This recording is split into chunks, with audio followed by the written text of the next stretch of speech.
हिमाचल प्रदेश के विश्वसनीय jeweller Bhushan jewellers Solan. देशद्रोह के केस में कांग्रेस के पूर्व विधायक और पूर्व सीपीएस नीरज भारती को अब विशेष जज सीबीआई ने जमानत दे दी है। इससे पहले मंगलवार सुबह ही शिमला के जिला न्यायालय ने भारती को 14 दिन की न्यायिक हिरासत में भेजा था। कोर्ट से ही उन्हें जेल भेज दिया था। इन्हें मंगलवार को 3 दिन का पुलिस रिमांड खत्म होने के बाद कोर्ट में पेश किया गया था। राजद्रोह का आरोप झेल रहे नीरज भारती को सीआईडी ने शुक्रवार शाम को गिरफ्तार किया था। शनिवार को कोर्ट में पेश करने के बाद भारती को 3 दिन के रिमांड पर भेजा गया था।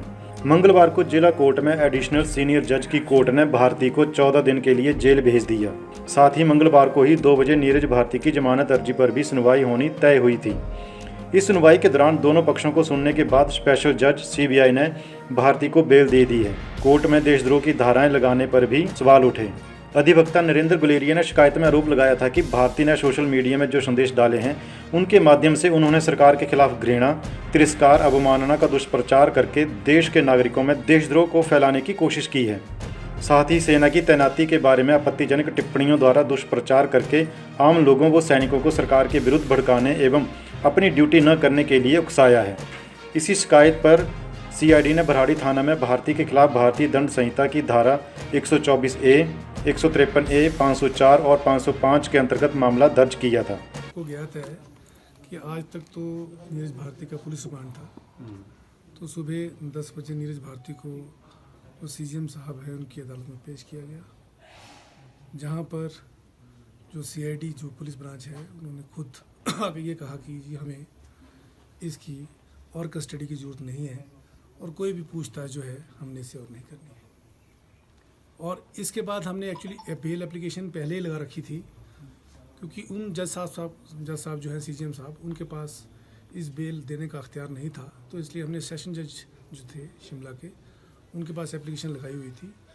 तो अतिरिक्त जिला न्यायाधीश जो है श्री शरद लघवाल जी, उनके पास बेल एप्लीकेशन की सुनवाई हुई और उन्होंने 2 बजे ये ऑर्डर पास किया है कि उसको he is entitled for the bail और 50,000 का जो है जमानत और मुचलका जो है उसके ऊपर उसकी बेल दे दी गई है उसको। देखिए, हमने कोर्ट में भी यही कहा कि ये पॉलिटिकली मोटिवेटेड का मामला है और इसमें जहाँ तक देशद्रोह वाली बात है वो देशद्रोह वाली बात नहीं बनती है, क्योंकि यही कहा गया कि जो freedom of speech and expression जो है एक आदमी का वो है और वो रहेगा, क्योंकि हम ऐसी स्टेट में नहीं रह रहे हैं कि जहाँ पर इमरजेंसी है या डिक्टेटरशिप है। डेमोक्रेटिक सेटअप है, उसमें हर एक आदमी को बोलने का अधिकार है, तो इसको भी अधिकार था। इसने बोला, इसने लिखा।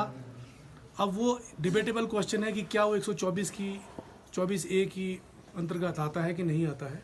तो हमने कोर्ट में भी आज यही बहस की कि वो अंतर्गत इसके नहीं आता है।